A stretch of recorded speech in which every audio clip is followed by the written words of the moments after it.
கட்டிக்கிட்டே இருக்கு. விவசாயிக்கு எந்த நல்லதும் அடையவே முடியல. கஷ்டம் தான் அடையதான், கடன் தான் வருது. முதல்ல கேரளாவில் வந்து ரோட்டில் தான் லாரியாக கொண்டாந்து சாக்கடையை கொண்டாந்து நம்ம தமிழகத்தில் கொட்டிட்டு போவாங்க. ஆனால் இப்போ பார்த்தா தண்ணிலையும் கலந்து விடுறாங்க. இப்போ மதுரை மாவட்டத்திலேருந்து விவசாயிகள் வந்து முல்லை பெரியாருக்கு சாமி கும்பிட்றதுக்காக வந்திருக்கோம். தண்ணி வந்ததை கருதி இது வருஷம் முறை பண்ணுற விஷயம். இப்போ இந்த இடத்துல வந்து பார்க்குறப்ப குமுளி கழிவு முழுவதும் எல்லா கழிவும் இதில் வந்து சேருது. இந்த இடத்துல இருந்து தான் தண்ணி நம்ம மதுரை பகுதிகளுக்கு செல்லுது. இதுக்கு கீழே போய் தான் குடிநீர் மதுரை குடிநீருக்கு இப்போ புது ப்ராஜெக்ட்ஸ் போட்டிருக்காங்க. இந்த கழிவு வர்றதை பலதரப்பு மட்டத்தில் தெரிவித்தும் இதுக்கு ட்ரீட்மெண்ட் பிளான் போடணும் அப்படின்னு ஃபண்டு அலாட் பண்ணியும் அதில் செய்கிறதுல வந்து தொய்வு இருக்குது. இந்த ஒரு குடிநீருன்றது எவ்வளோ முக்கியமான ஆதாரம், அந்த குடிநீருன்றதை நம்ம கங்கையாக நம்ம கருதுகிறோம். அதை வந்து கேட்பாரிட்டு இருக்குது. அதுக்கான முயற்சிகளும் நம்ம கவர்மெண்ட்டும் எவ்வளோ வீரியமாக செய்யணுன்றது இந்த லெவல் கூட்டுறதுலேயும் இந்த விஷயங்கள்லேயும் ஏனோதானோன் இருக்குது. இதை வந்து செய்யலைன்னா ரொம்ப சுகாதார கேடுகள் இருக்கும். இதுக்கு எவ்வளோ உடனடி தீர்வு வந்து கவர்மெண்ட் எடுக்கலைன்னா நீ விவசாயிகள் வந்து நாங்கள் இதுக்கு வந்து போராட வேண்டியதாக இருக்கும்.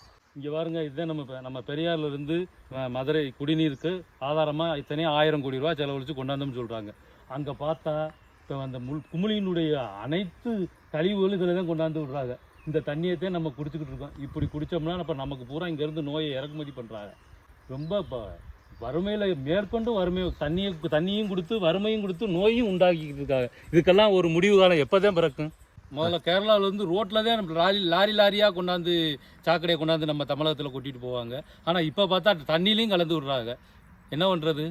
இப்போ நம்ம ரோடு வழியாக தான் தமிழ்நாடு டிரான்ஸ்போர்ட் வழியமாக தான் நம்ம இப்போ கேரளாவோட கழிவுகள் புறா கொட்டுதுன்றது ஒரு 10 ஆண்டு காலமாக தெரியுது. இப்போ நம்மளுக்கு வர்ற மதுரைக்கு வர்ற தண்ணியிலையும் அவங்க இது பண்ணுறாங்க. இது தெரிஞ்சும் நம்மளோட அரசாங்கமும் இப்போ இந்த டேம் லெவல் கூட்டுறதுல கூட ஒரு 30 ஆண்டு காலம் 40 ஆண்டு காலமாக அது போய்கிட்டே இருக்குது. இப்போ 42 அடி தீர்ப்பு வழங்கியும் இப்போ 10 ஆண்டு காலமாச்சு, 10-15 ஆண்டு காலமாச்சு. இன்னமும் இது அப்படியே இருக்குது. நல்ல விஷயங்களுக்கு வந்து இவ்வளவு மெத்தனமாக செயல்படுறதுன்றது வந்து இந்த நாடு எந்த இதை நோக்கி போகுதுன்றது தெரியாமல் இருக்குது. மத்திய மாநில அரசாங்கம் முடிவெடுத்து இதுக்கு இந்த சாக்கடையை நிறுத்துறதுக்கு ஒரு முடிவு காலம் எப்போ தான் வரும்னு நாங்கள் ஏங்கிக்கிட்டு இருக்கோம்.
கேரளாவில் வந்து ரோட்டில் தான் லாரியாக கொண்டாந்து சாக்கடையை கொண்டாந்து நம்ம தமிழகத்தில் கொட்டிட்டு போவாங்க.